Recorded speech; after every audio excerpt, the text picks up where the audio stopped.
Dedicated in honor of Pharaoh Merneptah, son of Ramses the Great, it became known as the Merneptah Stela. Today, it is in the Cairo Museum. This stela is what the Egyptians would have called a triumph stela, a victory stela, commemorating victory over foreign peoples. Most of the hieroglyphic inscription celebrates Merneptah's triumph over Libya, his enemy to the west. But almost as an afterthought, he mentions his conquest of people to the east in just 2 lines. The text reads, Ashkelon has been brought captive, Gezer has been taken captive, Yanoam in the North Jordan Valley has been seized, Israel has been shorn, its seed no longer exists. History proves the pharaoh's confident boast to be wrong. Rather than marking their annihilation, Merneptah's stela announces the entrance onto the world stage of a people named Israel. This is priceless evidence for the presence of an ethnical group called Israel in the central highlands of southern Canaan. The well-established Egyptian chronology gives the date as 1208 BC.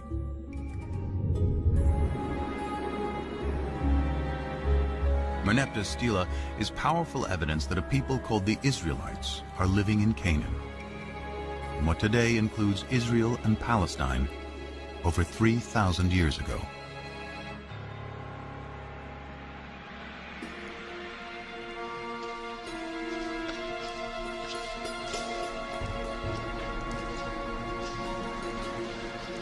The ancient Israelites are best known through familiar stories that chronicle their history.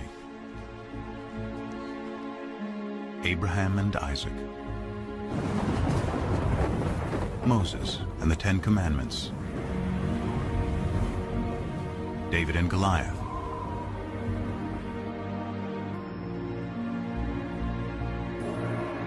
it is the ancient Israelites who write the Bible.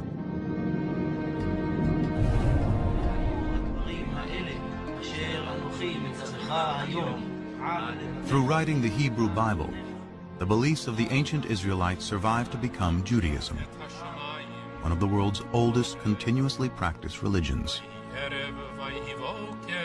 And it is the Jews who give the world an astounding legacy: the belief in one God.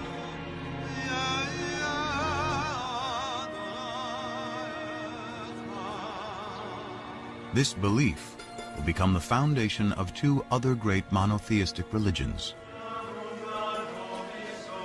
Christianity and Islam.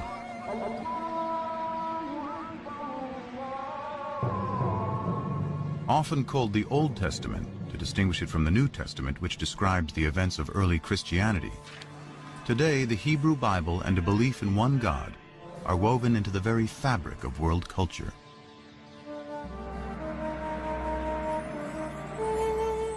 But in ancient times, all people, from the Egyptians to the Greeks to the Babylonians, worshiped many gods, usually in the form of idols.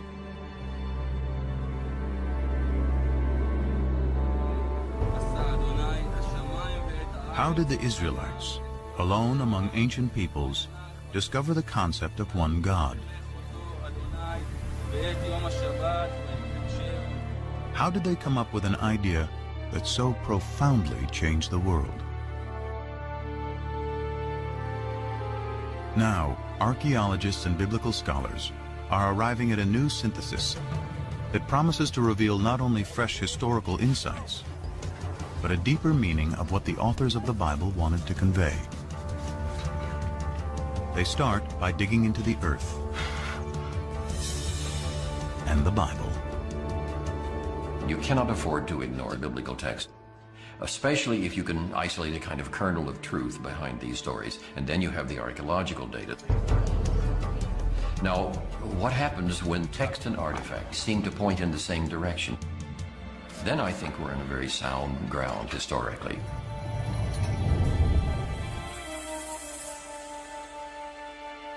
scholars search for intersections between science and scripture. The earliest is the victory stela of the Egyptian pharaoh Merneptah from 1208 BC. Both the stela and the Bible place a people called the Israelites in the hill country of Canaan, which includes modern-day Israel and Palestine. It is here, between two of history's greatest empires, that Israel's story will unfold.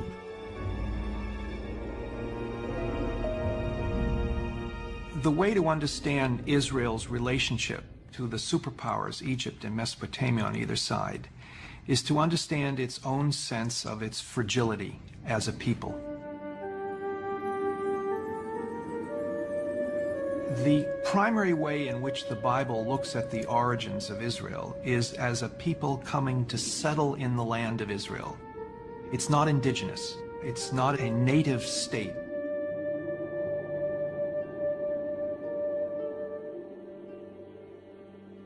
The Hebrew Bible is full of stories of Israel's origins. The first is Abraham, who leaves Mesopotamia with his family and journeys to the Promised Land, Canaan. The Lord said to Abraham, "Go forth from your native land and from your father's house to the land that I will show you. I will make of you a great nation, and I will bless you. I will make your name great." Genesis 12, 1 and 2. According to the Bible, this promise establishes the covenant, a sacred contract between God and Abraham. To mark the covenant, Abraham and all males are circumcised. His descendants will be God's chosen people. They will be fruitful, multiply, and inhabit all the land between Egypt and Mesopotamia.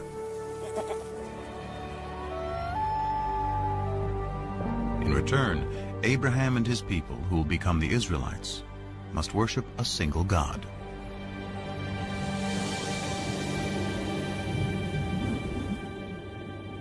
This is a new idea. It was an idea that nobody had ever had before. God, in our sense, doesn't exist before Abraham. It is hard to appreciate today how radical an idea this must have been in a world dominated by polytheism, the worship of many gods and idols. The Abraham narrative is part of the first book of the Bible, Genesis, along with Noah and the flood and Adam and Eve. Though they convey a powerful message, to date there is no archaeology or text outside of the Bible to corroborate them.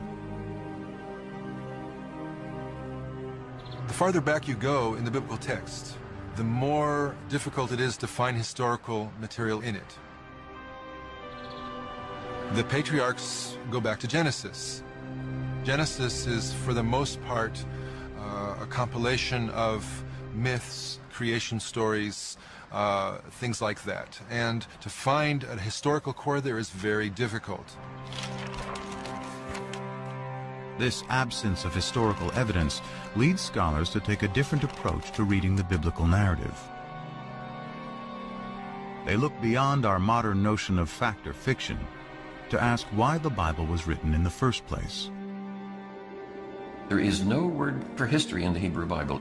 The biblical writers were telling stories. They were good historians, and they could tell it the way it was when they wanted to, but their objective was always something far beyond that. So what was their objective? To find out, scholars must uncover who wrote the Bible and when.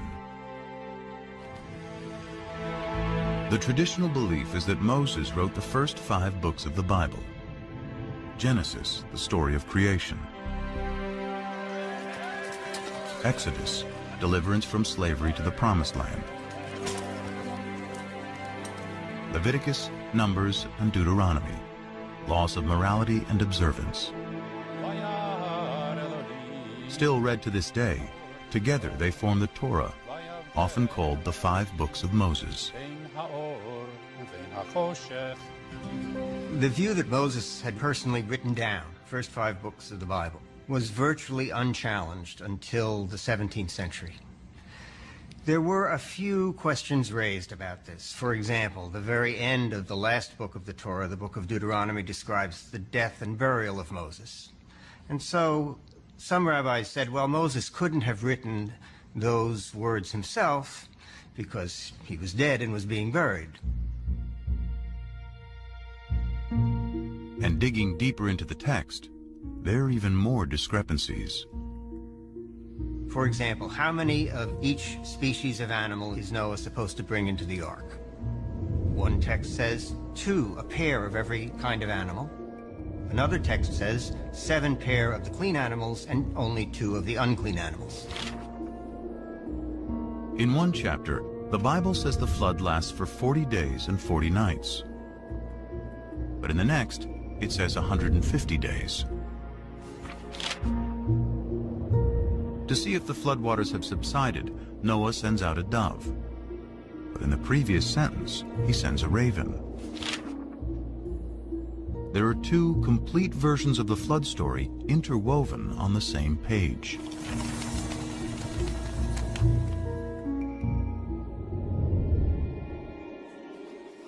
Many similar discrepancies throughout its pages suggest that the Bible has more than one writer.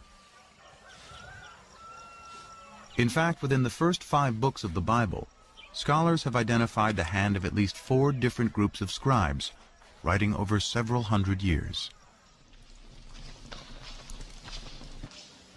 This theory is called the documentary hypothesis. One way of thinking about it is as a kind of anthology that was made over the course of many centuries by different people, adding to it, subtracting from it, and so forth. But when did the process of writing the Bible begin?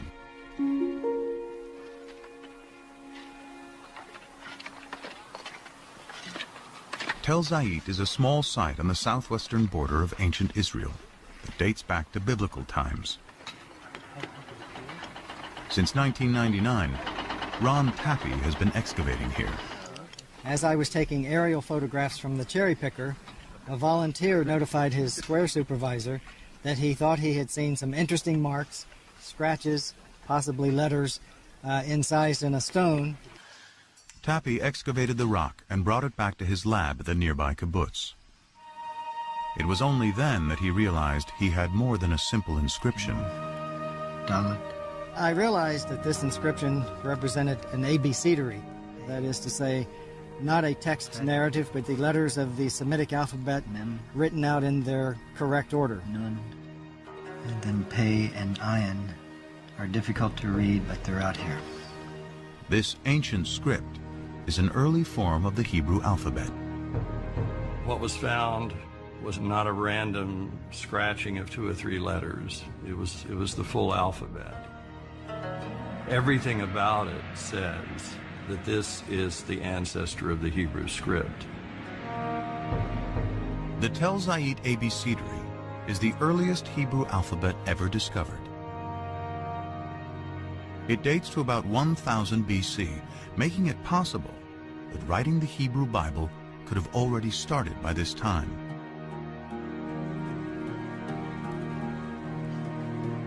To discover the most ancient text in the Bible, scholars examine the Hebrew spelling, grammar, and vocabulary. The Hebrew Bible is a collection of literature written over about 1,000 years.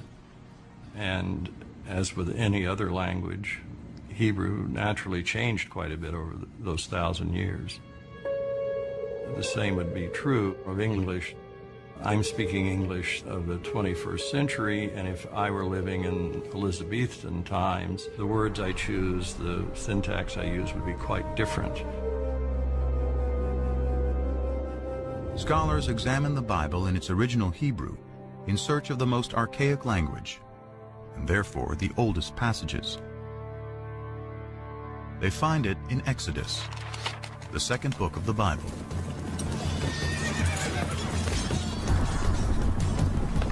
Pharaoh's chariots and his army he cast into the sea. His picked officers are drowned in the Red Sea. Exodus 15:4. This passage, known as the Song of the Sea, is the climactic scene of Exodus, the story of the Israelites' enslavement in Egypt and how Moses leads them to freedom. In all of the Bible, no single event is mentioned more times than the Exodus. With the development of ancient Hebrew script, the Song of the Sea could have been written by 1000 BC, the time of Tappy's alphabet. But it was probably recited as a poem long before the beginning of Hebrew writing. It's very likely that it was a kind of story told in poetic form that you might tell around the campfire, just as our poems are easier to remember generally than prose accounts. So we generally think that the poetry is orally passed on from one to another long before they commit things to writing. Because the poetry in Exodus is so ancient, is it possible the story has some historical core? Hey.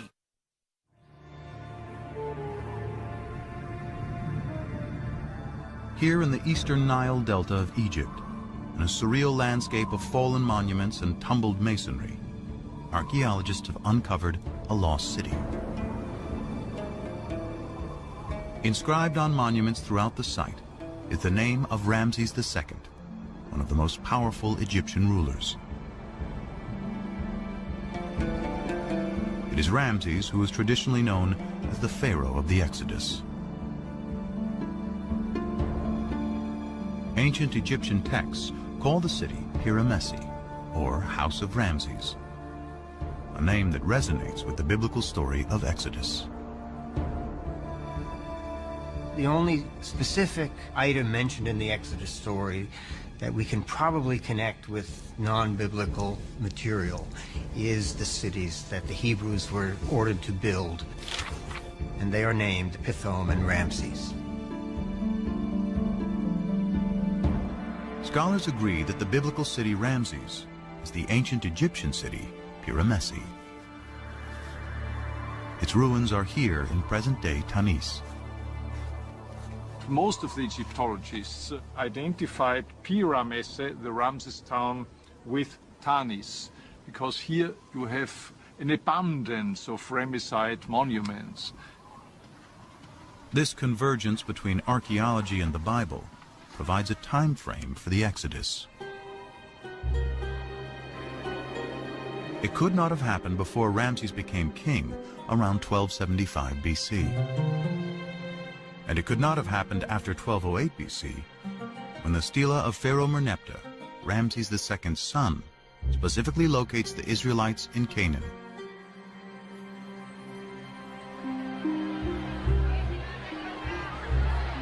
The Bible says the Israelites leave Egypt in a mass migration, 600,000 men and their families, and then wander in the desert for 40 years.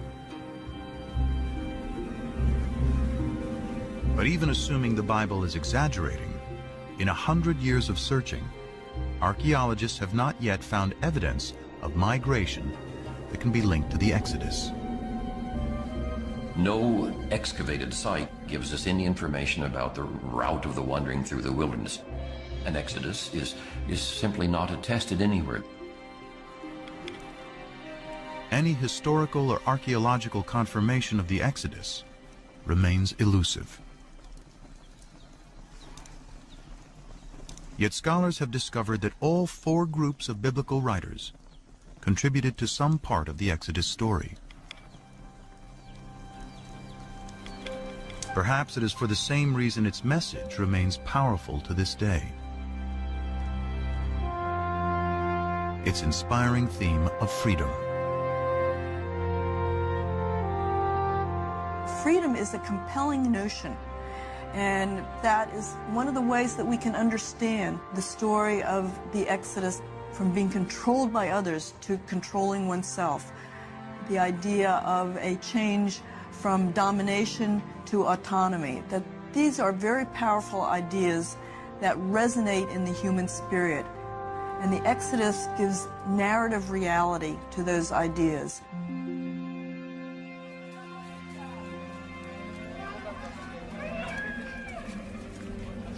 Following the Exodus, the Bible says God finally delivers the Israelites to the promised land, Canaan. Archaeology and sources outside the Bible reveal that Canaan consisted of well-fortified city-states, each with its own king, who in turn served Egypt and its pharaoh. The Canaanites, a thriving Near Eastern culture for thousands of years, worshipped many gods in the form of idols.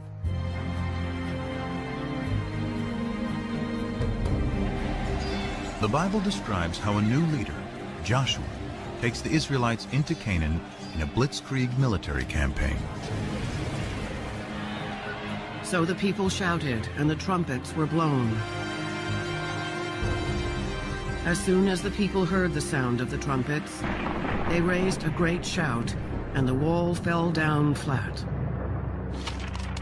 Joshua 6:20. But what does archaeology say? In the 1930s, British archaeologist John Garstang excavated at Jericho, the first Canaanite city in Joshua's campaign.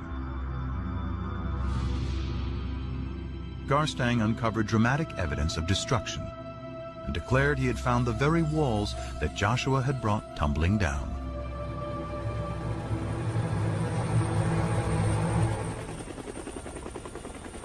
And at what the Bible describes as the greatest of all Canaanite cities, Hatzor, there is more evidence of destruction.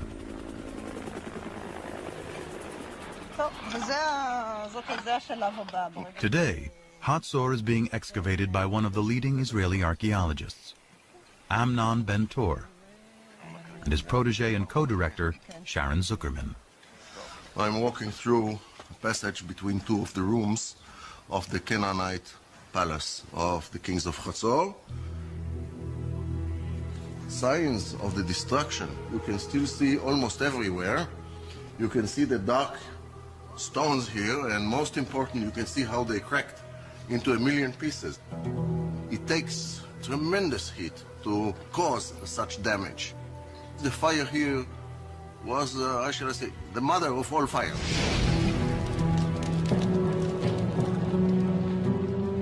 And there's another Canaanite city-state that Joshua and his army of Israelites are credited with laying waste. It's called Ai, and has been discovered in what is now the Palestinian territory of the West Bank. Here, archaeologist Hani Nur el-Din and his team are finding evidence of a rich Canaanite culture. The village first appears and developed to a city, and then there was a kind of fortification surrounding this settlement. These heaps of stones were once a magnificent palace and temples, which were eventually destroyed. But when the archaeologists date the destruction, they discover it occurred about 2200 BC. They date the destruction of Jericho to 1500 BC, and Hatzor's to about 1250 BC. Clearly, these city-states were not destroyed at the same time. They range over nearly 1,000 years. In fact, of the 31 sites the Bible says that Joshua conquered, few showed any signs of war. There was no evidence of armed conflict in most of these sites. At the same time, it was discovered that most of the large Canaanite towns that were supposed to have been destroyed by these Israelites were either not destroyed at all or destroyed by others. A single sweeping military invasion led by Joshua cannot account for how the Israelites arrived in Canaan.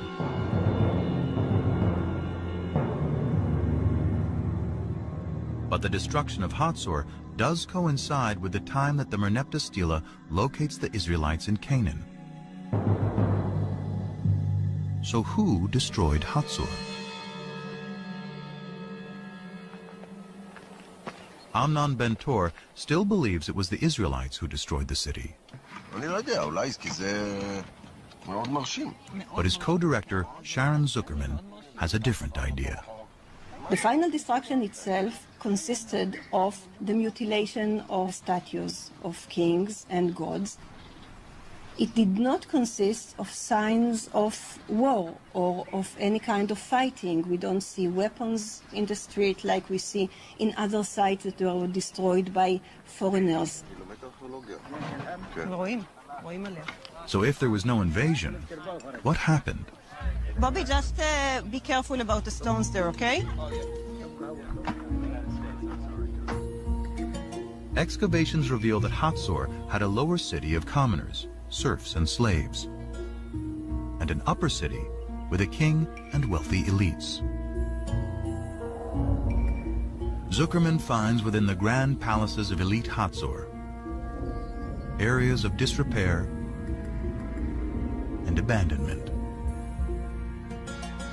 To archaeologists, signs of a culture in decline and rebellion from within.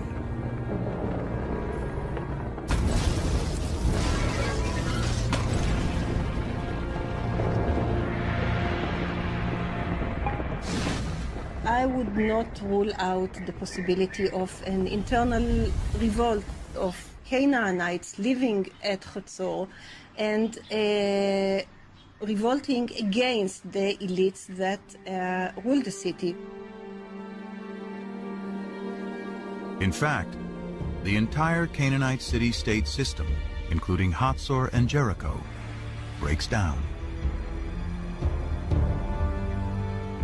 Archaeology and ancient texts clearly show that it is the result of a long period of decline and upheaval that sweeps through Mesopotamia, the Aegean region, and the Egyptian Empire around 1200 BC.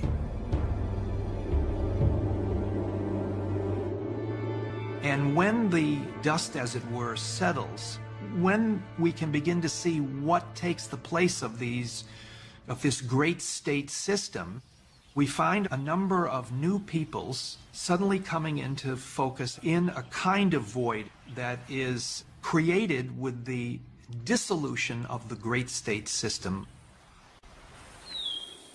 Can archaeologists find the Israelites among these new people?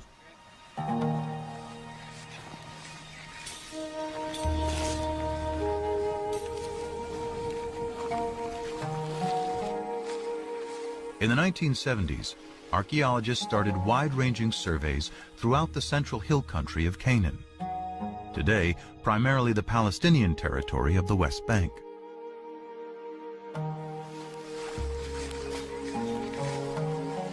I was teaching at that time. We used to take students and go twice a week to the highlands. And every day we used to cover between 2 and 3 square kilometers. And this accumulates very slowly into the coverage of the entire area. Israel Finkelstein and teams of archaeologists walked out grids over large areas, collecting every fragment of ancient pottery lying on the surface.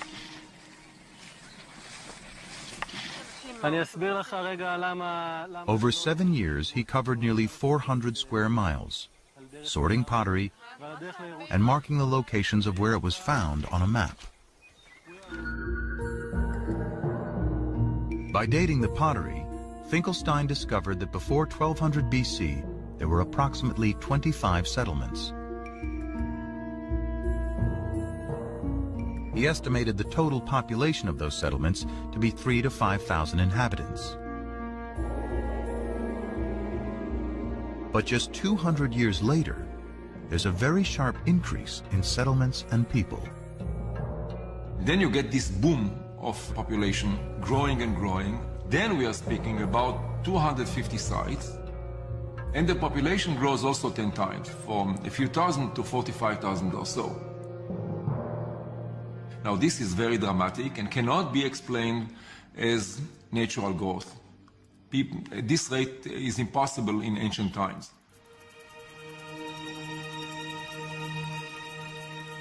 If not natural growth, perhaps these are the waves of dispersed people settling down following the collapse of the great state systems.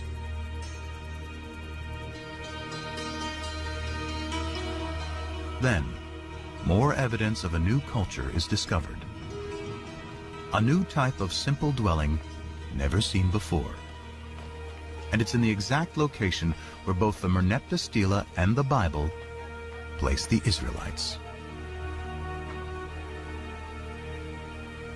The sites in which this type of house appears throughout the country, this is where Israelites lived. And they are sometimes even called the Israelite house, the Israelite type house. The people who lived in those villages seem to be arranged more or less in a kind of an egalitarian society because there are no major architectural installations. If you look at the finds are relatively poor. Pottery is more or less mundane. I don't want to offend the early settlers or the early Israelites. Very little art. Curiously, the mundane pottery found at these new Israelite villages is very similar to the everyday pottery found at the older Canaanite cities like Hatzor.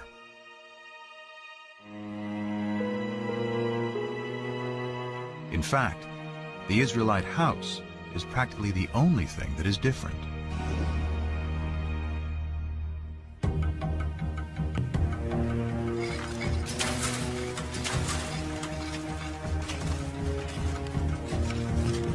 This broad similarity is leading archaeologists to a startling new conclusion about the origins of the ancient Israelites.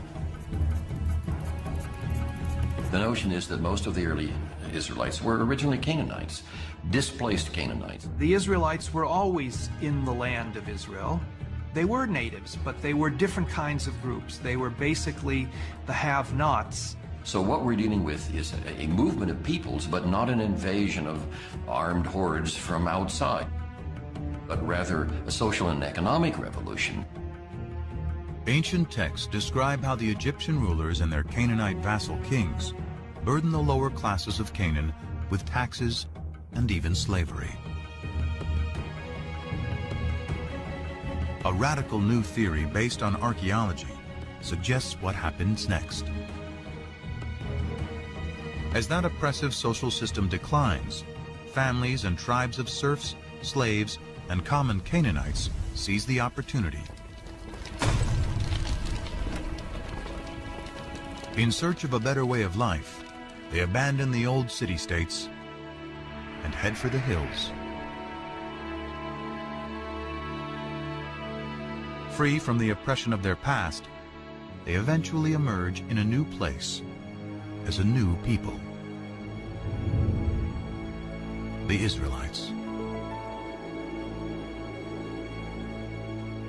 In the text, you have a story of the Israelites coming from outside and then besieging the Canaanite cities, destroying them, and then becoming a nation in the land of Canaan. 7 shirts from the Middle Bronze Age. Whereas archaeology tells us something which is the opposite. The Late Bronze Age. According to archaeology, the rise of early Israel is an outcome of the collapse of Canaanite society, not the reason for that collapse. Archaeology reveals that the Israelites were themselves originally Canaanites.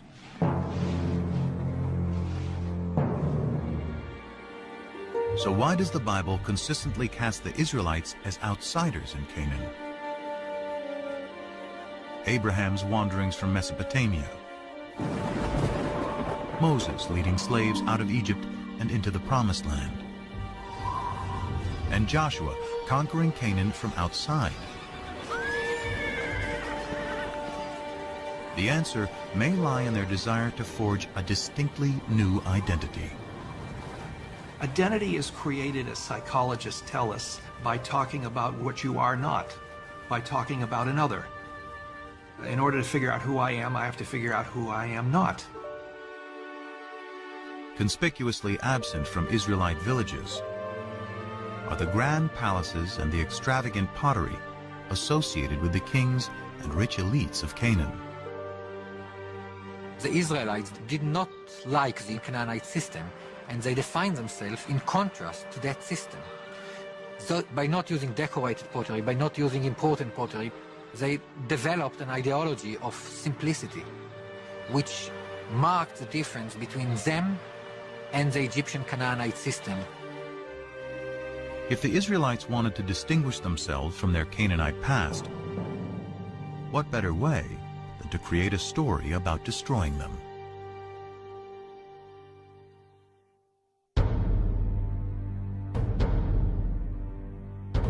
But the stories of Abraham, Exodus, and the conquest serve another purpose.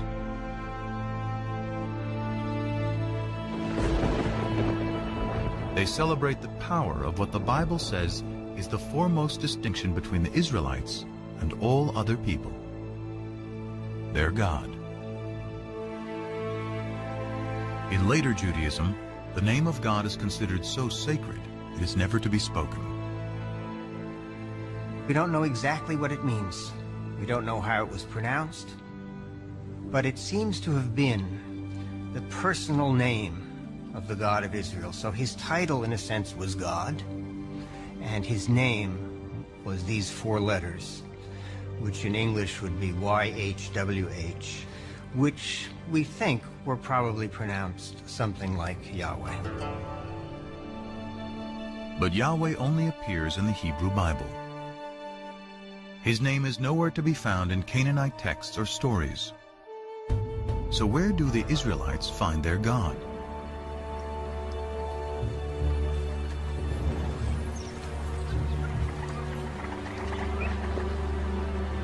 The search for the origins of Yahweh leads scholars back to ancient Egypt.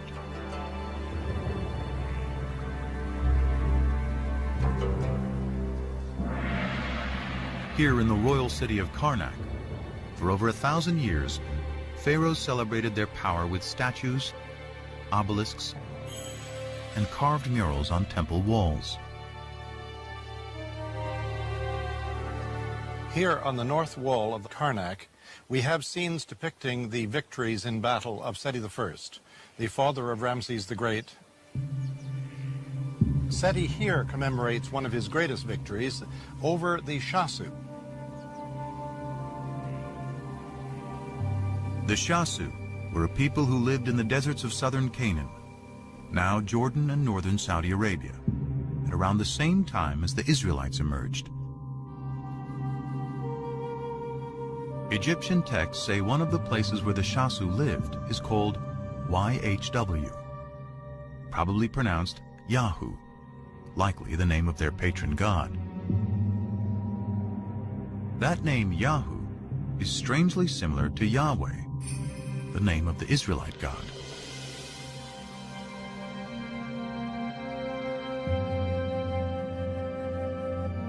In the Bible, the place where the Shasu lived is referred to as Midian. It is here, before the Exodus, the Bible tells us Moses first encounters Yahweh in the form of a burning bush. Come no closer. Remove the sandals from your feet, for the place on which you are standing is holy ground. God also said to Moses, Thus you shall say to the Israelites, Yahweh, the God of your ancestors, has sent me to you. This is my name forever, and this my title for all generations. Exodus 3, 5 and 15. So we have in Egyptian sources something that appears to be a name like Yahweh in the vicinity of Midian. Here is Moses in Midian, and there a deity appears to him and reveals his name to Moses as Yahweh. These tantalizing connections are leading biblical scholars to re-examine the Exodus story.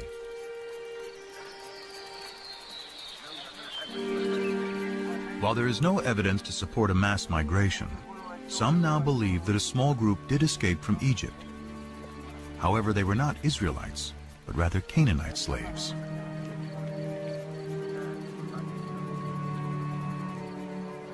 On their journey back to Canaan, they passed through Midian where they are inspired by stories of the Shasu's god, Yahu. There was probably a group of people who fled from Egypt and had some divine experience. It was probably a small group demographically, but it was important, at least in ideology.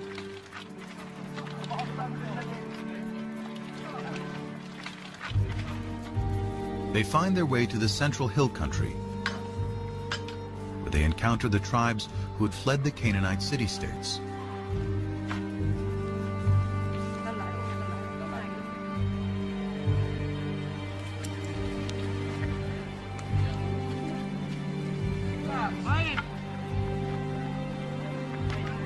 Their story of deliverance resonates in this emerging egalitarian society. The liberated slaves attribute their freedom to the God they met in Midian, who they now call Yahweh. They spread the word to the highlanders, who themselves perhaps had escaped from the tyranny of the Canaanite city-states. They spread the idea of a God who represented freedom, freedom for people to keep the fruits of their own labor. This was a message that was so powerful that it brought people together and gave them a new kind of identity. The identity of Israelites. They are a combination of disenfranchised Canaanites, runaway slaves from Egypt, and even nomads settling down. The Bible calls them a mixed multitude. According to the Hebrew Bible, early Israel was a motley crew, and we know that's the case now. But these people are bound together by a new vision. And I think the revolutionary spirit is probably there from the beginning. The chosen people may actually be people who chose to be free. Their story of escape, first told by word of mouth and poetry, helps forge a collective identity among the tribes.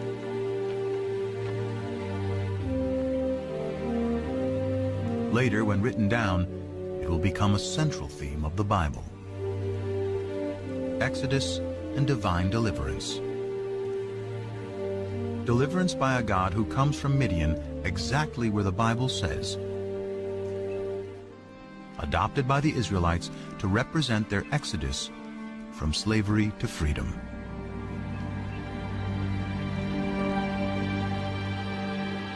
So is this the birth of monotheism?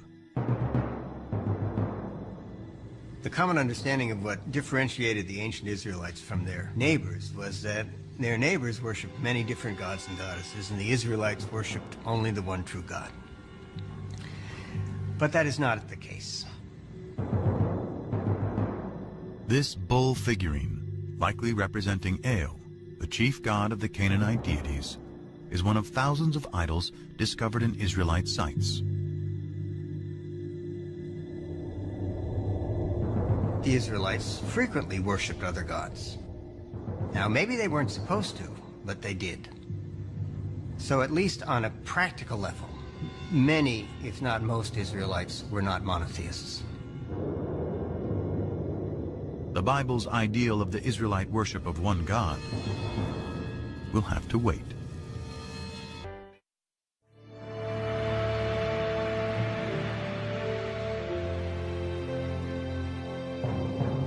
About 2 centuries pass after the Merneptah Stela places the Israelites in Canaan.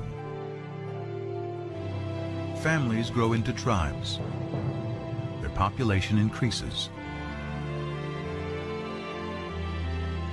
Then, about 1000 BC, one of the Bible's larger-than-life figures emerges to unite the 12 tribes of Israel against a powerful new enemy. David put his hand into the bag. He took out a stone and slung it. It struck the Philistine in the forehead. The stone sank into his forehead, and he fell down on the ground. 1 Samuel 17:49. The Bible celebrates David as a shepherd boy who vanquishes the giant Goliath. lover who lusts after forbidden fruits, and a poet who composes lyric psalms still recited today. Of all the names in the Hebrew Bible, none appears more than David.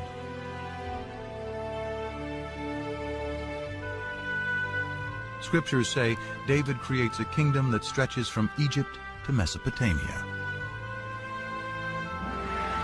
He makes Jerusalem his royal capital, and in a new covenant, Yahweh promises that he and his descendants will rule forever. David's son Solomon builds the temple where Yahweh, now the national God of Israel, will dwell for eternity. The kingdom of David and Solomon, one nation united under one God, according to the Bible. Now, some skeptics today have argued there was no such thing as a united monarchy. It's a later biblical construct, and particularly a construct of modern scholarship. In short, there was no David. As one of the biblical revisionists has said, David is no more historical than King Arthur. But then, in 1993, an amazing discovery literally shed new light on what the Bible calls ancient Israel's greatest king. Gila Cook was finishing up some survey work with an assistant at Tel Dan, a biblical site in the far north of Israel today. The excavation was headed by the eminent Israeli archaeologist Avraham Biran.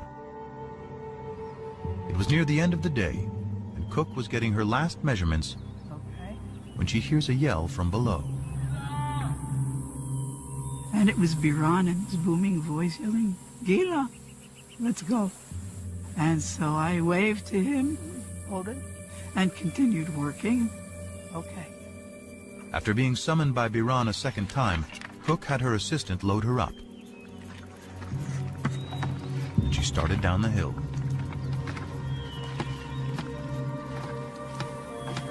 So I get there and I just dropped my bag and dropped the board and I set my stuff down. But something catches her eye.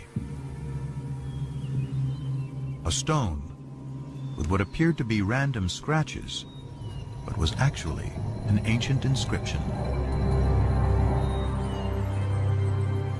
This time, she yelled for Biran. And he looks at it and he looks at me and he says, "Oh my God." Cook had found a fragment of a victory stela, written in Aramaic, an ancient language very similar to Hebrew.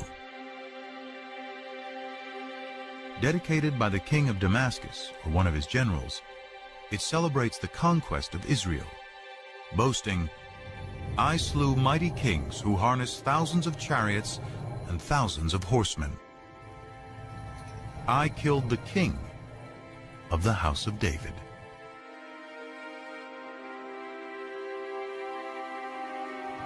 Those words, "the house of David," make this a critical discovery. They are strong evidence that David really lived.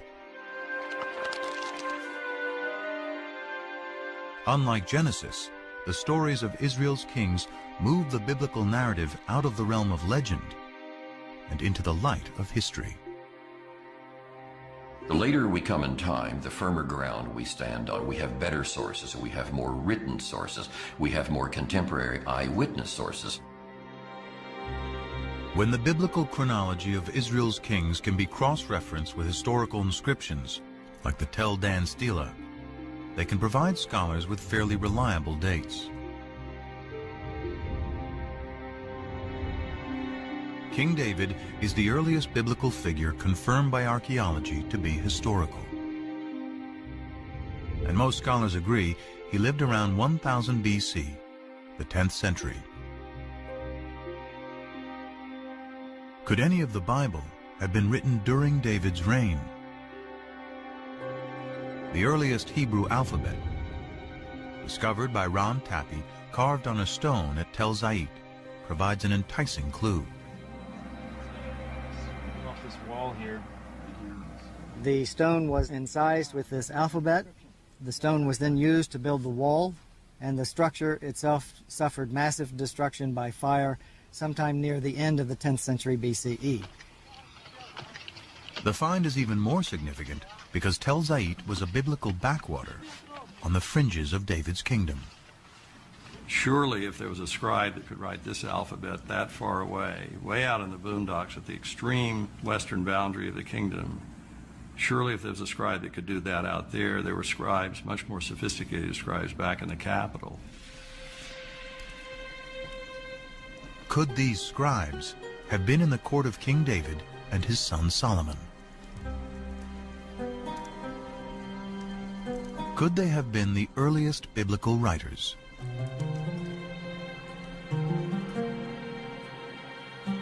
In the 18th century, German scholars uncovered a clue to who wrote the Bible, hidden in two different names for God. According to one account, Abraham knew God by his intimate personal name, conventionally pronounced Yahweh. Passages with the name Yahweh, which in German is spelled with a J, scholars refer to as J. But according to other accounts, Abraham knew God simply by the most common Hebrew word for God, which is Elohim. So the two different writers became known as E for Elohim and J for Yahweh. Most likely based on poetry and songs passed down for generations, they both write a version of Israel's distant past.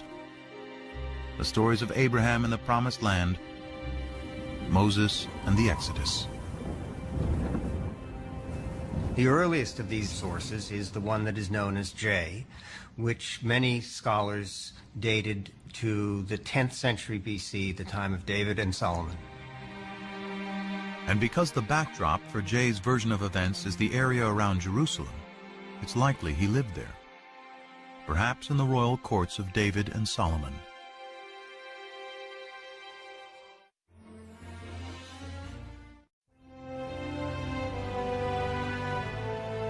Of all the names in the Hebrew Bible, none appears more than David.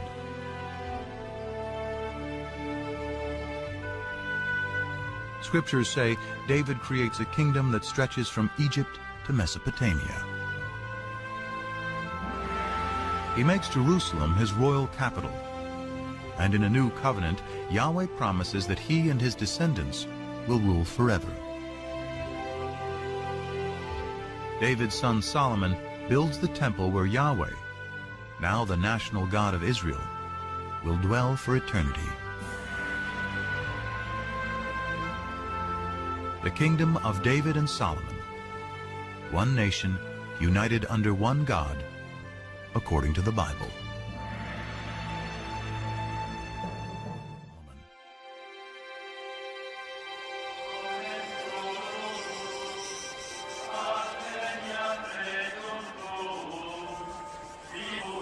For over 100 years, archaeologists have searched Jerusalem for evidence of the kingdom of David.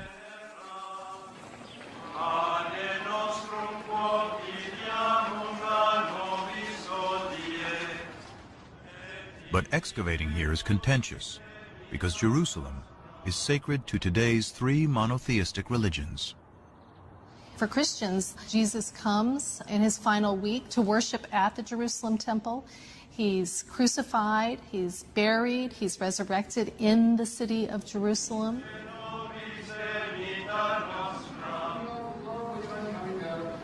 For Islam, it is the site where Muhammad comes in a sacred night journey. And today, the Dome of the Rock marks that spot. In Judaism, the stories of the Hebrew Bible, of Solomon, of David, of the temples of Jerusalem, all of these take place, of course, in Jerusalem. So Jerusalem is a symbol of sacred space today, important for all three traditions. Despite the difficulties, Israeli archaeologist Eilat Mazar went digging in the most ancient part of Jerusalem, today called the City of David.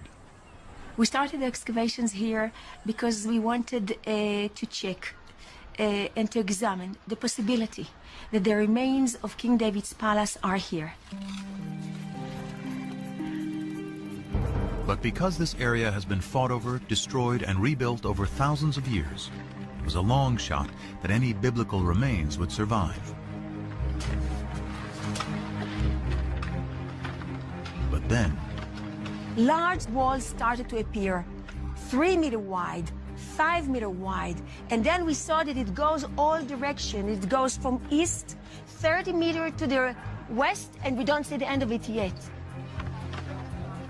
such huge walls can only be part of a massive building. And Mazar believes her excavations to date represent only 20% of its total size.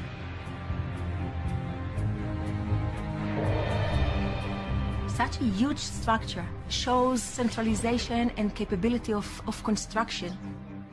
It can be only royal structure. This huge complex may be evidence of a kingdom. But is it David's kingdom?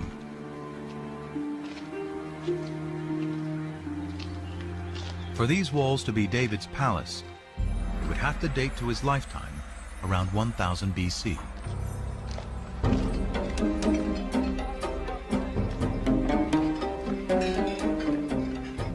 The problem is stone walls can never be dated on their own. Biblical archaeologists date ruins based on the pottery they find associated with those ruins.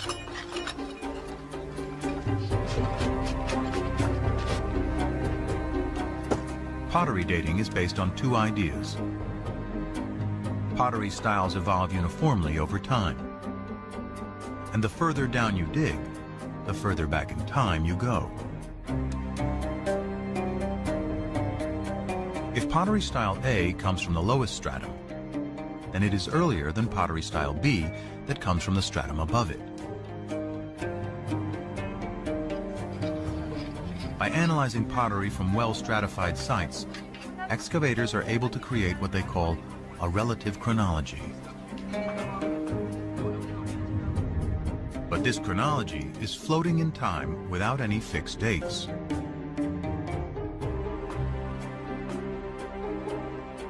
To anchor this chronology, William Foxwell Albright, considered the father of biblical archaeology, used events mentioned in both the Bible and Egyptian and Mesopotamian texts to assign dates to pottery styles.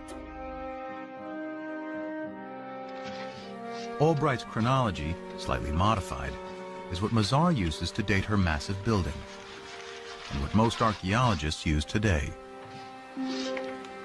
What we found is a typical 10th century pottery, meaning bowls with hand burnish. You can see from inside, together with an import, a beautiful black on red juglet. What is so important, that this is a 10th century typical juglet. So has Mazar discovered the Palace of David? She adds up the evidence. The building is huge. It is located in a prominent place in the oldest part of Jerusalem.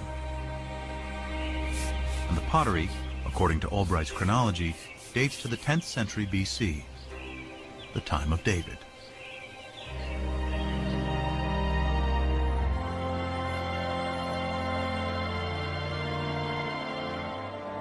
Mazar believes she has indeed found the Palace of David.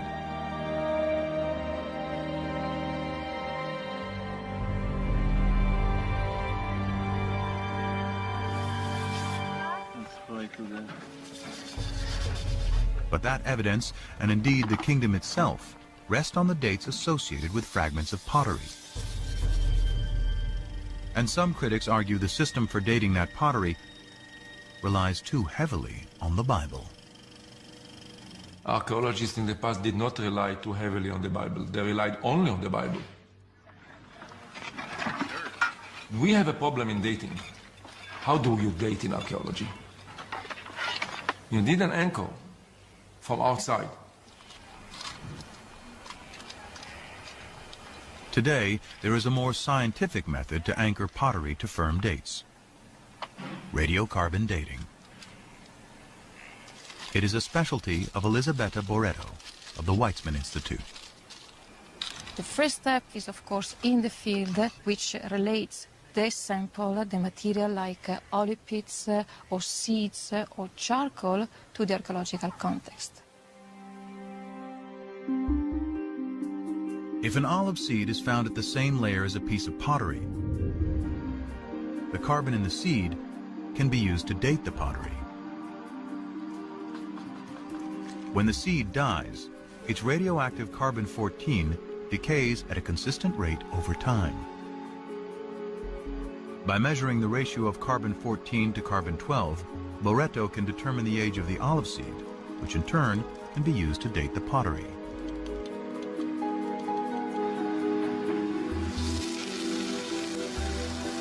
Boretto has meticulously collected and analyzed hundreds of samples from over 20 sites throughout Israel. Her carbon samples date the pottery that Albright and most archaeologists associate with the time of David and Solomon to around 75 years later.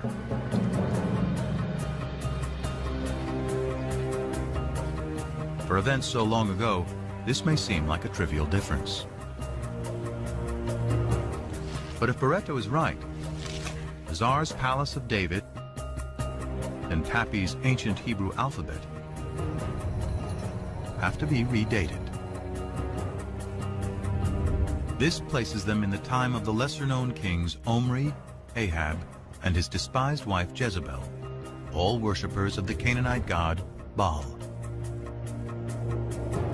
With no writing or monumental building, suddenly the kingdom of David and Solomon is far less glorious than the Bible describes. So David and Solomon did not rule over a big territory. It was a small chiefdom, if you wish, with just a few settlements, very poor, the population was limited, there was no manpower for big conquests and so on and so forth.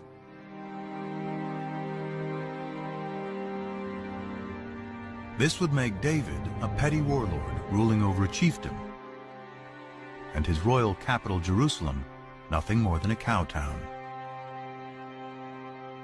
These are the results of the radiocarbon dating. He or she who decide to ignore these results, I treat them as if arguing that the world is flat, that the earth is flat, and I cannot argue anymore. But it's not so simple.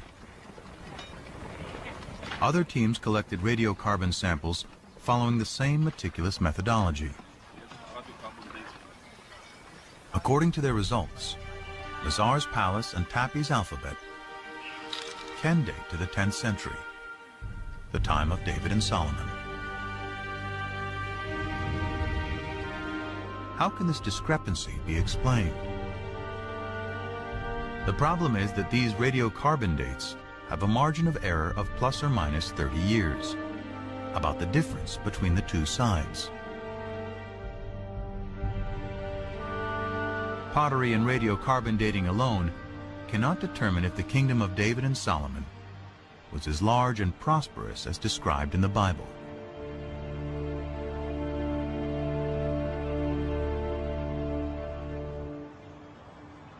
Fortunately, the Bible offers clues of other places to dig for evidence of this kingdom. The Bible credits David with conquering the kingdom, but it is Solomon, his son, who is the great builder. This was the purpose of the forced labor which Solomon imposed. It was to build the house of Yahweh and the wall of Jerusalem, Hatzor, Megiddo, and Gezer. 1 Kings 9:15.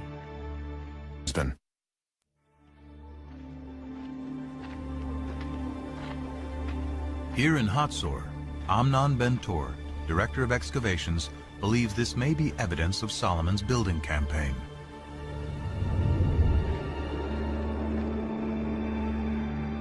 Archaeologists call it a six-chambered gate, a massive entryway fortified with towers and guardrooms.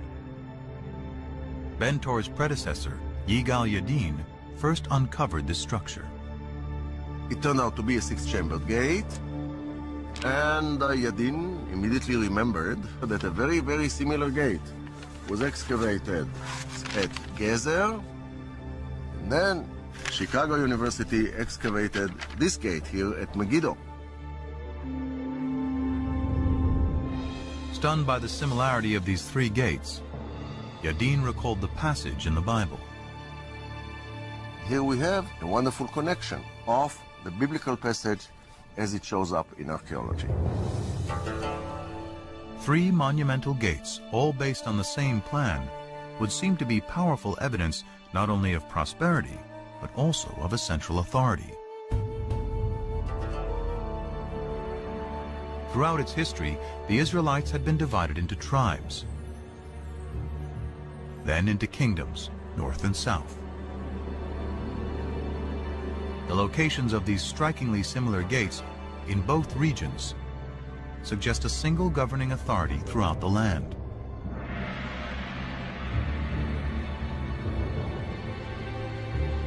But how can we be sure this is the kingdom of David and Solomon?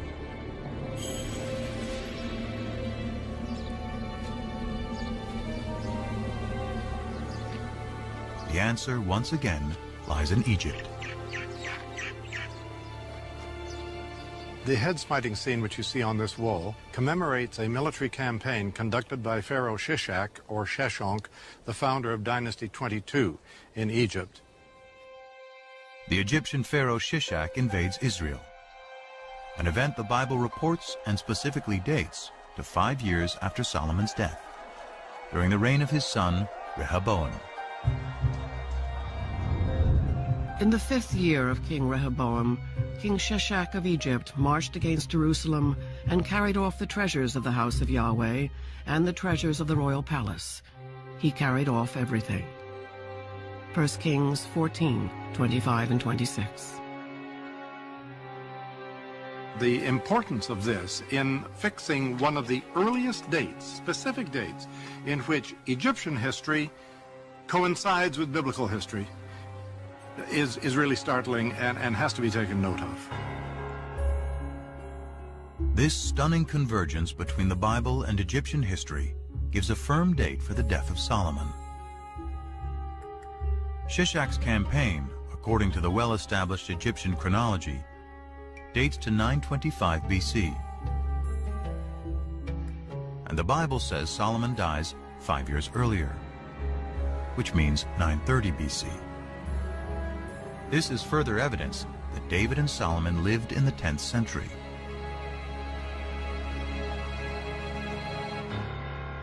But there's even more hidden in these walls.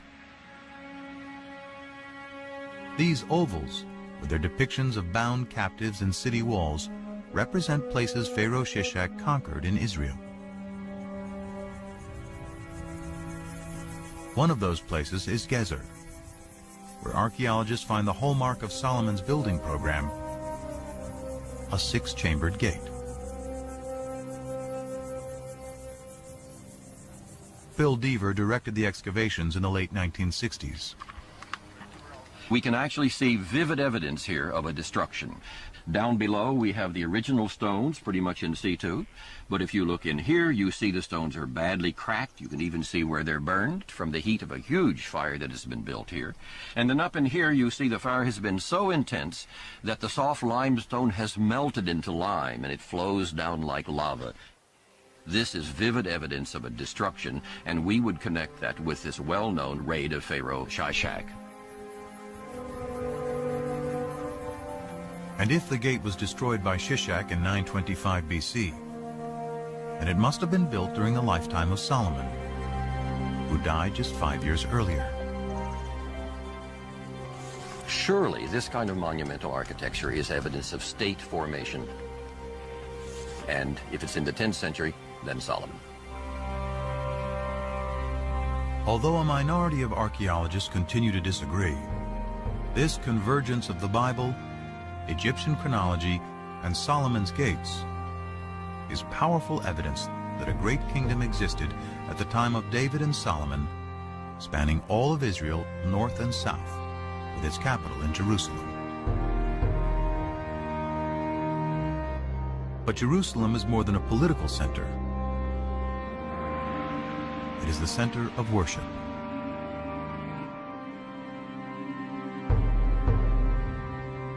The magic of Jerusalem is the magic of the temple. One temple for the one God. The result is that Jerusalem and the temple emerge as powerful symbols not just of the oneness of God, but also of the oneness of the Jewish people. The worship of the ancient Israelites bears little resemblance to Judaism today. It centered around the temple, built by David's son Solomon, and seen as Yahweh's earthly dwelling. To understand how the ancient Israelites worshiped their God, scholars must discover what the temple looked like and how it functioned. But although archaeologists know where its remains should be, it is impossible to dig there. It lies under the third holiest site in Islam, which includes the Dome of the Rock.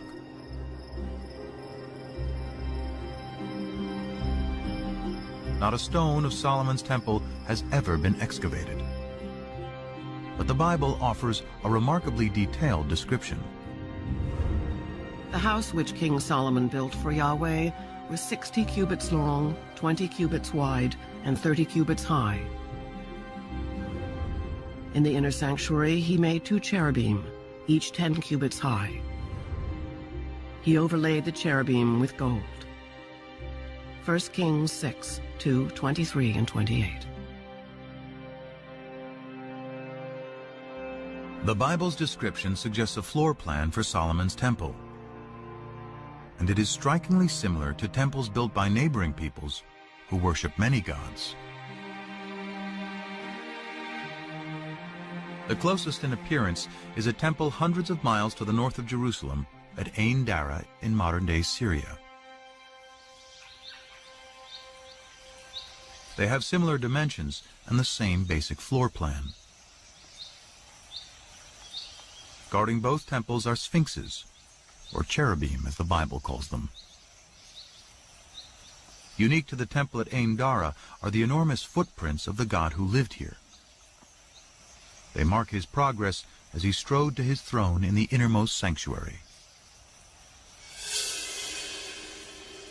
If we take the details that we find of Solomon's temple in the Book of Kings and compare it with the Ain Dara temple, we can piece together a fairly good picture, I think, of what this temple might have looked like in the age of Solomon.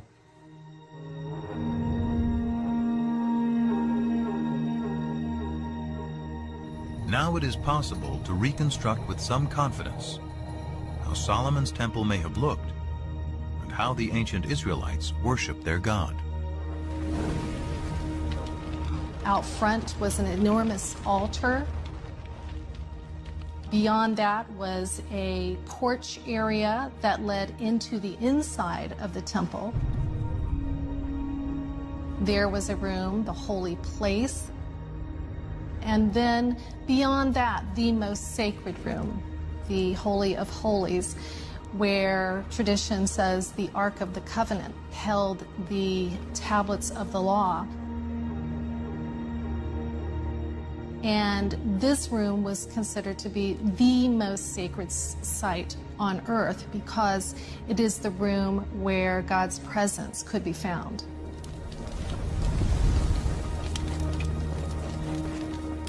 And the ancient Israelites believed their God demanded a very specific form of worship.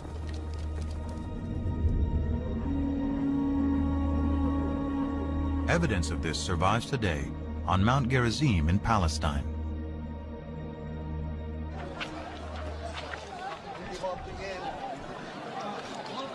The Samaritans who live here claim direct descent from the ancient tribes of Israel. According to their tradition, for over 2,500 years, they have been practicing the ancient Israelite form of worship: animal sacrifice.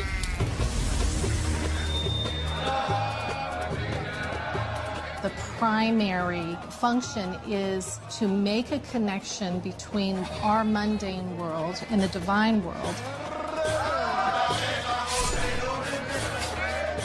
And the means for the ancient Israelites is embodied in blood.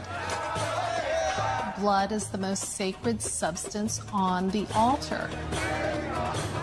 And blood is the substance that embodies life. So it is the most precious substance in the human world.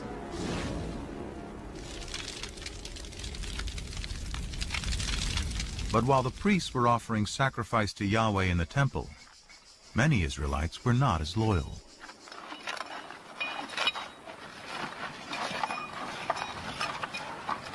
At Tel Rehov, archaeologists are digging at an Israelite house that illuminates the religious practices of its ancient inhabitants. Well, we just found this beautiful, exceptional clay figurine showing a goddess, a fertility goddess, that was worshipped here in Israel. Here, in this case, she's shown holding a baby. Who is this fertility goddess? And what is a pagan idol doing in an Israelite home? Dramatic evidence as to her possible identity first surfaced in 1968. Bill Deaver was carrying out salvage excavations in tombs in southern Israel when a local brought him an inscription that had been robbed from one of them. When I got home and brushed it off, I thought I was going to have a heart attack.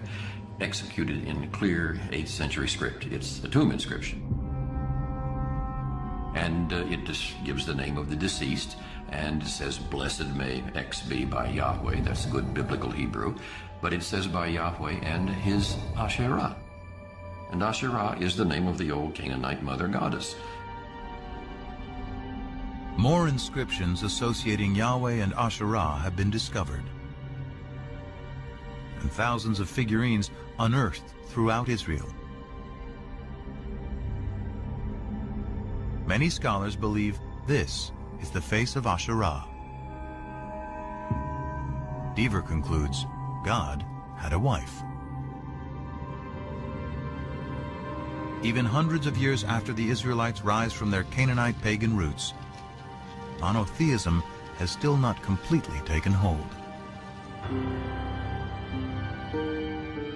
This is awkward for some people, the notion that Israelite religion was not exclusively monotheistic, but we know now that it wasn't.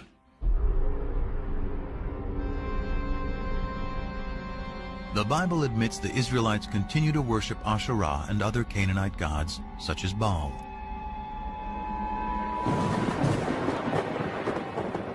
In fact, the prophets, holy men speaking in the name of God, consistently rail against breaking the covenant made with Moses to worship only Yahweh.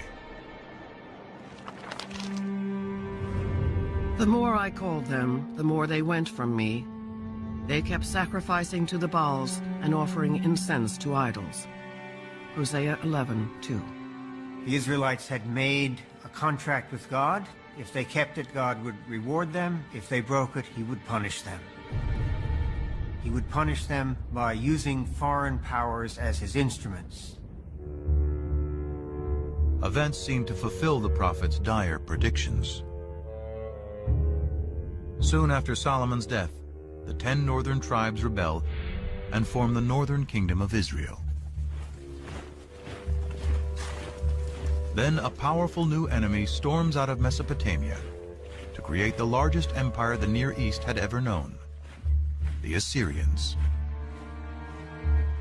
The Assyrians were the overpowering military force, and Israel and Judah, the two states that the Bible talks about as the states making up the people Israel, fell under the sway of the Assyrian juggernaut. Numerous Assyrian texts and reliefs vividly document their domination of Israel and Judah.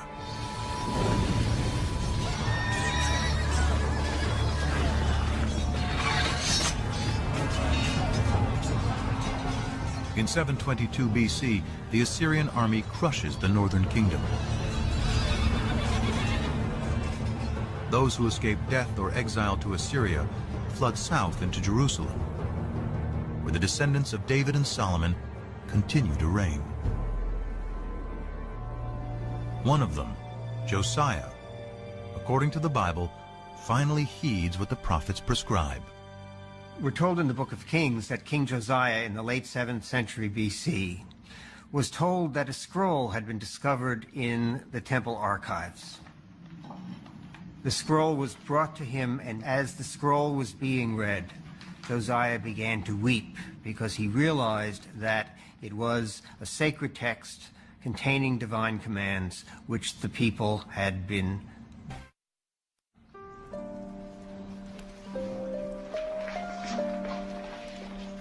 Scholars believe that the lost scroll is part of the 5th book of the Torah, Deuteronomy, a detailed code of laws and observance.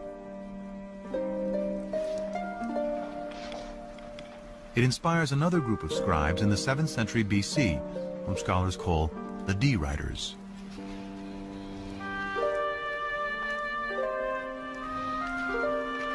According to the documentary hypothesis, after J and E, D is the third group of scribes who write part of the Hebrew Bible. D retells the Exodus story and reaffirms the covenant Moses made between God and the Israelite people.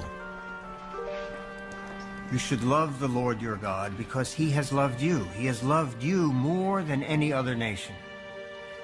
So the divine love for Israel requires a corresponding loyalty to God, an exclusive loyalty to God. And Deuteronomy, more than other parts of the Bible, is insistent that only the God of Israel is to be worshipped. To enforce the covenant, Josiah orders that idols and altars to all other deities be destroyed. The book of Deuteronomy contains the clearest prohibition of the worship of other gods, the 10 Commandments. I am Yahweh, your God. You shall have no other gods before me. You shall not make for yourself an idol. You shall not bow down to them or worship them. Deuteronomy 5, 6 through 9. The 10 Commandments appears in 2 books of the Bible, in Deuteronomy and in Exodus. It is not only a contract with Yahweh, it is also a code of conduct between people. The revelation of the 10 Commandments is an ethical revelation. And that's where the idea of justice comes in, because that's the most important thing about the way in which we treat one another. We will not kill him, we will not steal from him, and we will not lie about him. We will abide by the commandments. The commandments, as God himself repeatedly says through the later prophets, are already written on the hearts of human beings. By associating the belief in one God with moral behavior, the 10 Commandments establishes a code of morality and justice for all, the ideal of Western civilization. Despite Josiah's reforms, the ancient Israelites continued to worship other gods. Their acceptance of one God and the triumph of monotheism begins with a series of events vividly attested through archaeology, ancient texts, and the Bible.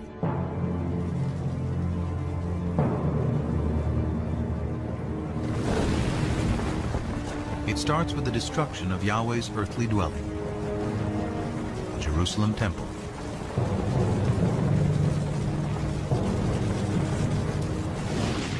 In 586 BC, after defeating the Assyrians, a new Mesopotamian empire invades Israel. The Babylonians ransack the temple and systematically burn the sacred city.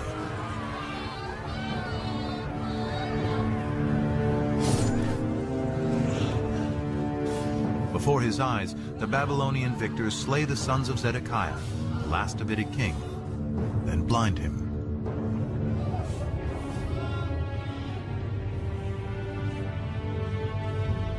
The covenant, the promise made by Yahweh to his chosen people and to David, that his dynasty would rule eternally in Jerusalem, is broken. After 400 years, Israel is wiped out. The destruction of Jerusalem created one of the most significant theological crises in the history of the Jewish people.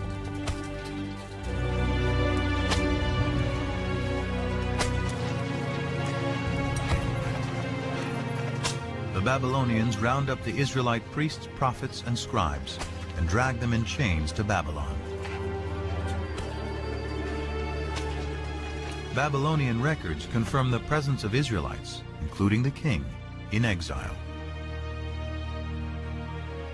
In every age of disbelief, one is inclined to think God is dead. And surely those who survived the fall of Jerusalem must have thought so. After all, how could God allow his temple, his house, the visible sign of his presence among his people, to be destroyed? Without temple, king, or land, how can the Israelites survive?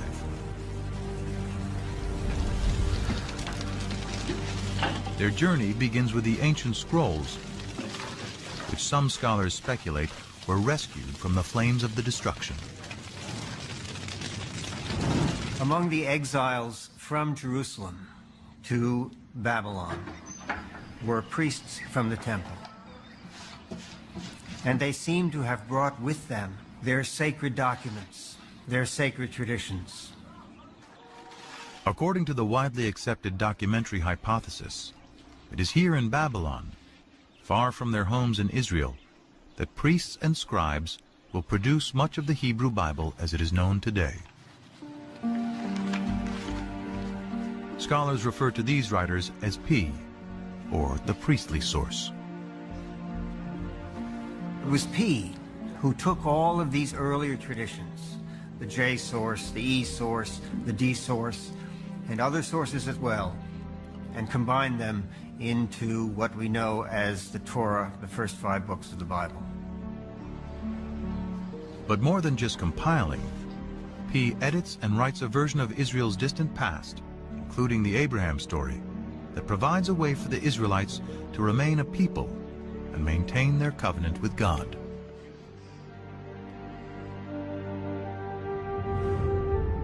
You shall circumcise the flesh of your foreskins, and it shall be a sign of the covenant between me and you.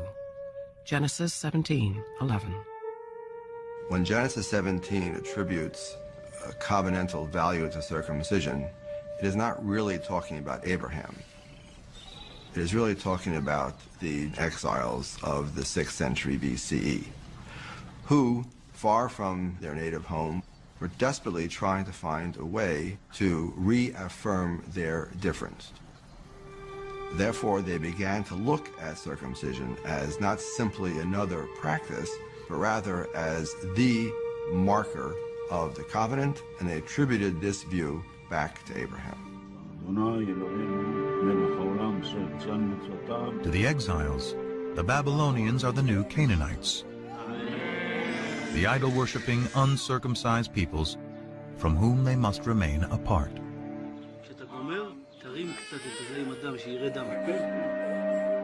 But the Abraham story, with its harrowing tale of a father's willingness to sacrifice his own son, is also about the power of faith.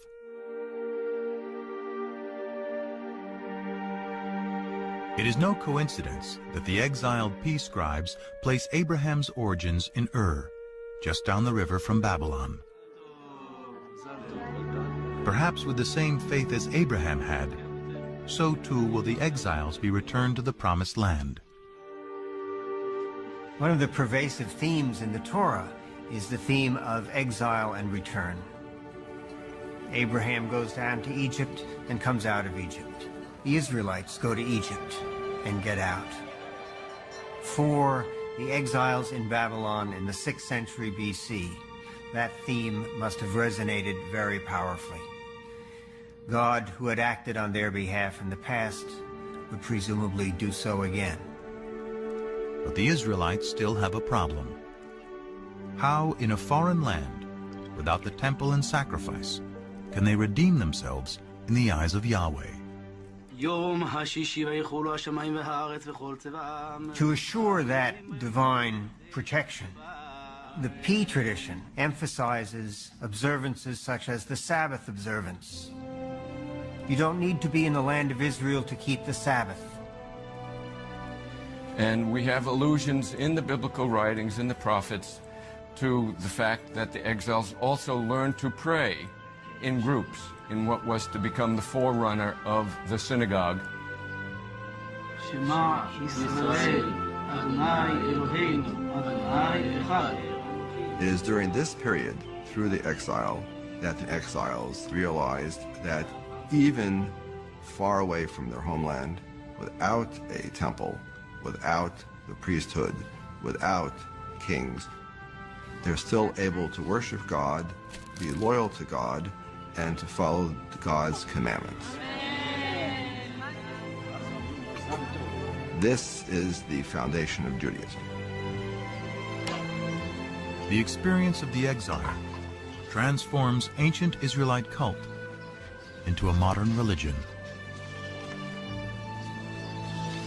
By compiling the stories of their past, originally written by the scribes J, E, and D, the Exodus from slavery to freedom, Moses and the Ten Commandments, Abraham's journey to the Promised Land, P creates what we know today as the first 5 books of the Bible.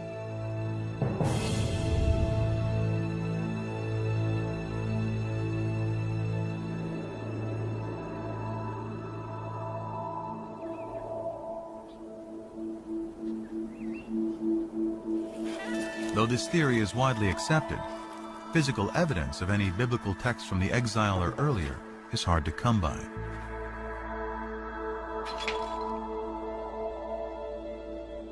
The most celebrated surviving biblical texts are the Dead Sea Scrolls.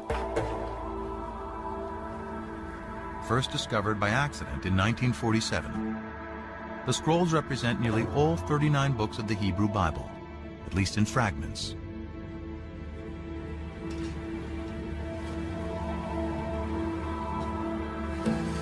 They survived because they were deposited in the perfect environment for preservation: the hot, dry desert. Archaeologists suspect there were at least hundreds more scrolls throughout Israel. But because they were written on papyrus or animal skins, they have long since decomposed. Even though the earliest of the Dead Sea Scrolls date to the 3rd and 2nd centuries BC, that doesn't mean that they're the first copies or examples of this work that were ever written. It means that they already stand in a line of tradition that had been established by the time the scrolls were written.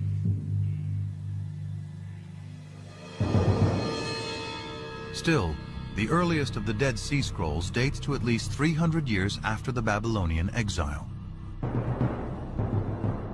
In the absence of proof of earlier text, some scholars claim the entire Bible is pious fiction, and even doubt whether Israel and the Israelites ever existed. For many of the revisionists, these extreme skeptics, there was no ancient Israel. Israel is an intellectual construct. In other words, these people were not rethinking their past, they were inventing their past. They had no past. So the Bible is a myth, a foundation myth, told to legitimate a people who had no legitimacy. The legitimacy of the Israelite past hinges on finding a piece of evidence to prove the ancient origins of the Bible.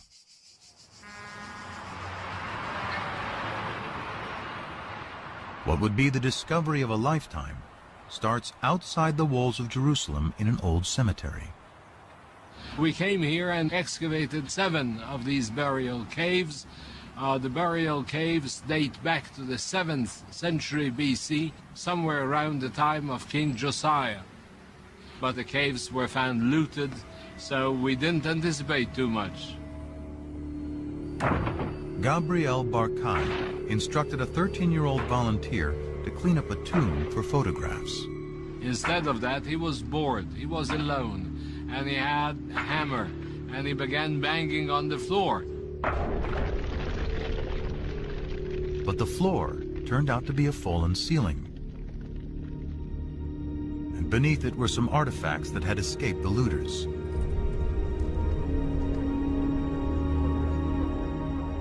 Among the hundreds of grave goods, one artifact stood out. It looked like a cigarette butt. It was cylindrical, about an inch in size, about half an inch in diameter, and it was very clear it is made of silver. It was some kind of a tiny scroll. A second, slightly smaller scroll was also found, and both were taken to the labs at the Israel Museum. But unraveling the scrolls to see if they contain a readable inscription could risk destroying them completely. Andy Vaughn was one of the epigraphers on the project. Archaeology is basically a destructive science. In order to learn anything, you have to destroy what's there. Gabriel Barkay and his team had to make a decision. Does one unroll these amulets or does one preserve them? They decided that it was worth the risk, and hindsight would tell us that they could not have been more correct. Through painstaking conservation, technicians devised a special method for unrolling the scrolls and revealing their contents.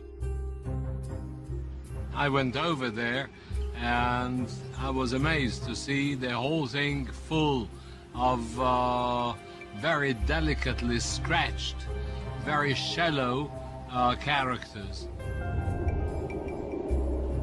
The first word that I could decipher already on the spot was Yud Hey Vav Hey, which is the four-lettered, unpronounceable name of God. Further investigation revealed more text and a surprisingly familiar prayer, still said in synagogues and churches to this day. May the Lord bless you and keep you. May the Lord make his face to shine upon you and be gracious to you.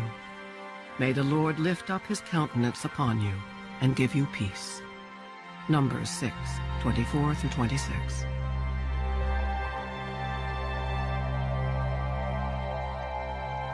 There is no doubt at all that these two amulets contain the priestly benediction found in Numbers 6. These inscriptions are thus very important because they're the earliest references we have to the written biblical narratives. The archaeological context was very clear because it was found together with pottery dating back to the 7th century BC. Also the paleography, the shape of letters, points towards somewhere in the 7th century BC beyond any doubt. The Silver Scrolls, with the priestly benediction, predate the earliest Dead Sea Scrolls by 400 years. It is an amazing find, proving that at least some verses of the Bible were written in ancient times during the reign of King David's descendants. By giving us text from before the Babylonian exile, the Silver Scrolls confirm that the Hebrew Bible is created from poetry, oral traditions, and prayers that go back to the time of Josiah's D-Writer, and likely beyond to writers E and J.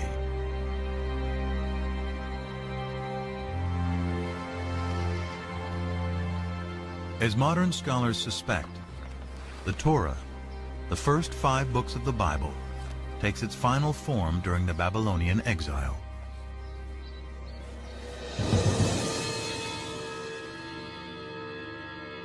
But dwarfed by the mighty temples and giant statues of Babylonian gods, the Israelites must also confront the fundamental question: why did their God, Yahweh, forsake them? In the ancient world, if your country was destroyed by another country, it meant that their gods were more powerful than your God. And the natural thing to do was to worship the more powerful God. But the survivors continued to worship Yahweh and struggled to understand how this could have happened.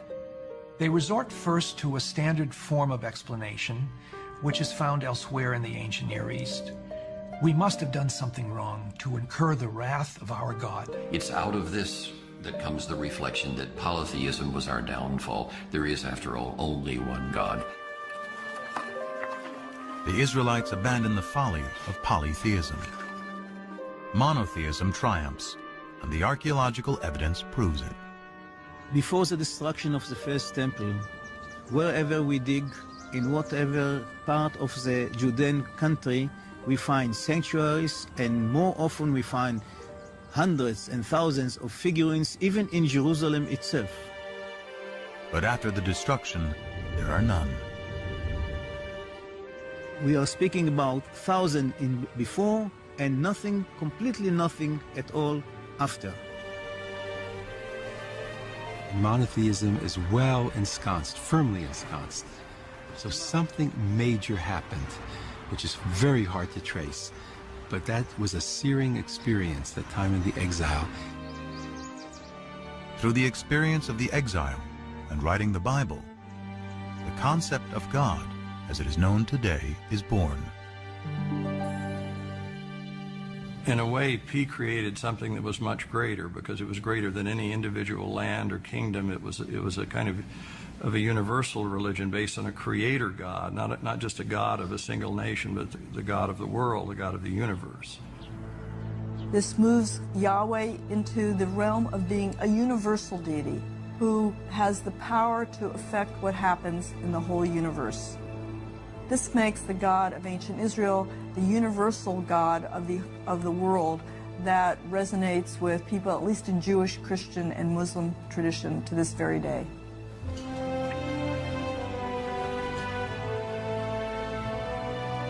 In 539 BC, the Babylonian Empire is toppled by the Persians. As written in the Bible, Yahweh, in his new role as the one invisible God, orchestrates a new exodus.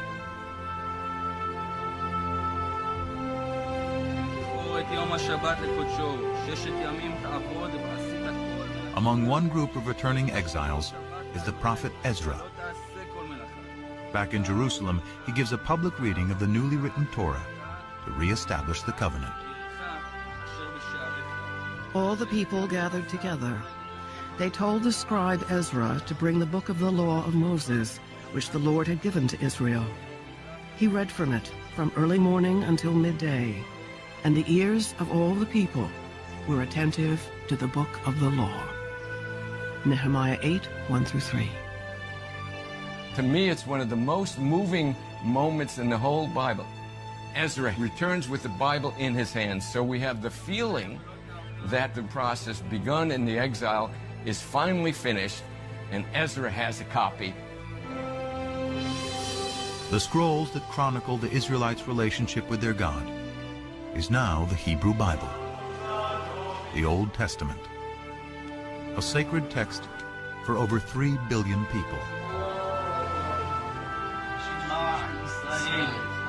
Through its writing, an ancient cult becomes a modern religion. And the Israelite deity Yahweh